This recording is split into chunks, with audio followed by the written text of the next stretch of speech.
अस्सलाम वालेकुम बेटे, I don't know what happened, दोबारा ये लॉग आउट हुआ and I have to log in again and it was going fine. Are you people here ना? Can you hear मी?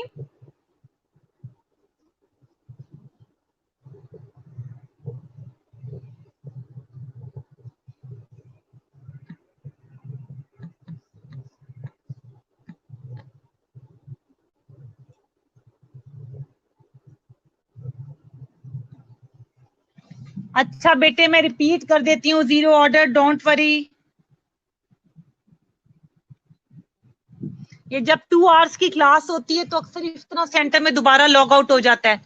बेटे, दो टाइप की क्लियरेंस ऑफ ड्रग है, एक है फर्स्ट ऑर्डर, एक है जीरो ऑर्डर. फर्स्ट ऑर्डर ये कहती है कि एक कांस्टेंट फ्रैक्शन यानी कि constant percentage of drug eliminate होगी जब भी हम ड्रग एडमिनिस्टर करेंगे. और जीरो ऑर्डर कहती है कांस्टेंट अमाउंट. कांस्टेंट अमाउंट का मतलब ये है बेटे कि अगर 1 mg एक ड्रग की एलिमिनेट होनी है तो चाहे तुम उसके 10 mg खाओ, चाहे तुम 5 mg खाओ, हर 1 मिनट में उसका 1 mg ही एलिमिनेट होगा. लेकिन फर्स्ट ऑर्डर ये कहता है कि कांस्टेंट फ्रैक्शन, तो अगर 1% एलिमिनेट होना है तो जब तुम 10 mg खाओगे तो 10 mg का 1% क्या बनेगा? 1 mg. लेकिन अगर तुम 5 mg खाओगे तो 5 mg का 1% बनेगा 0.5 mg. तो एक में कांस्टेंट फ्रैक्शन जाती है और एक में कांस्टेंट अमाउंट. होपफुली अब तुम्हें चीजें जो है वो क्लियर हैं. बेटे, इंपॉर्टेंस ऑफ ड्रग क्लियरेंस से ही हमें पता लगता है कि ड्रग अगर बॉडी से जा रही है तो बॉडी में उसका जो लेवल होना चाहिए ब्लड के अंदर अपना इफेक्ट करने के लिए वो भी लो हो रहा है. हम कहते हैं कि स्टेडी स्टेट वो स्टेट होती है जिसमें ड्रग रेट ऑफ एडमिनिस्ट्रेशन बराबर होता है रेट ऑफ एलिमिनेशन के. ठीक है, रेट ऑफ एडमिनिस्ट्रेशन बराबर होती है रेट ऑफ एलिमिनेशन के. तो ये हम कहते हैं. तो इसका मतलब ये है कि जब हमें रेट ऑफ क्लियरेंस पता लग रहा है कि वो आधे की तरफ जा रहा है तो उसी हिसाब से हम ड्रग को एडमिनिस्टर करते हैं ताकि वो स्टेडी स्टेट बॉडी के अंदर जो है वो कायम रहे और ड्रग अपना इफेक्ट परफॉर्म करती रहे.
बेटे, क्लियर है? कोई प्रॉब्लम तो नहीं है इसमें?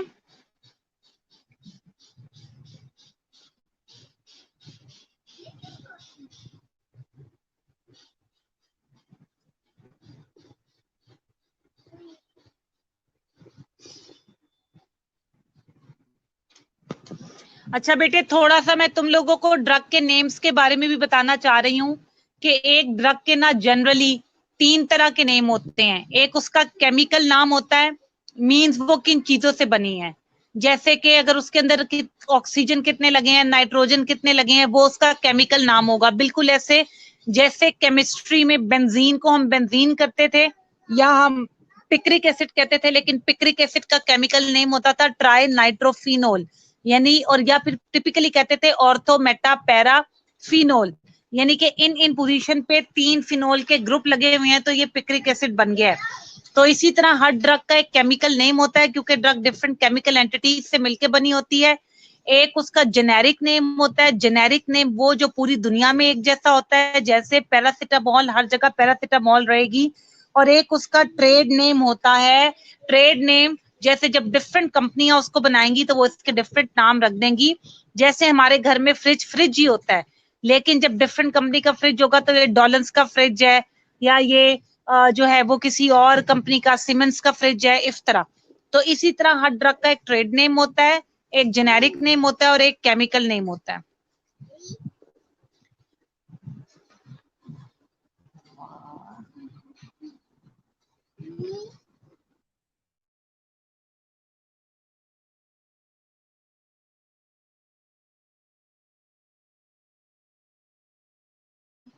ओके बेटे, यहाँ पर यह आपको क्लियर हो गया। अच्छा बेटे, यहाँ पर ना आज फर्स्ट चैप्टर हमारा वाइंड अप हो जाता है।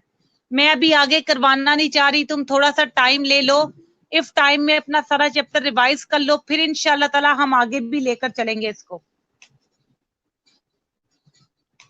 ज्यादा हो जाएगा, इसलिए आज नया चैप्टर स्टार्ट नहीं करवा रही।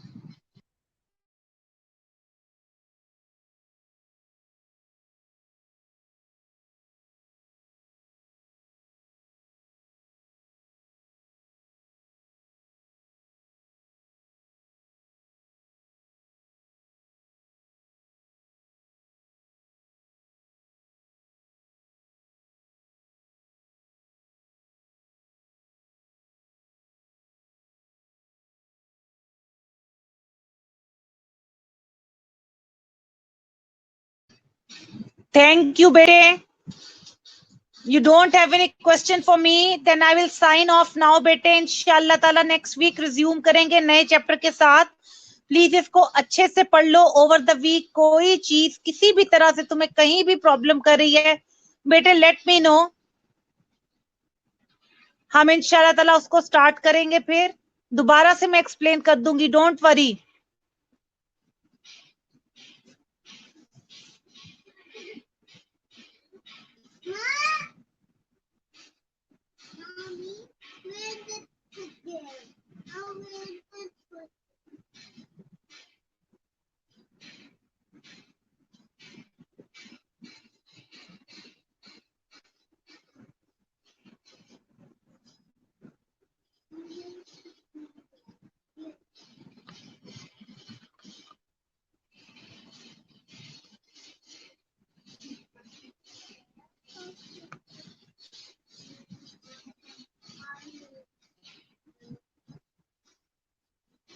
Okay, bete, thank you. I'm gonna sign off. Take care. Allah Hafiz.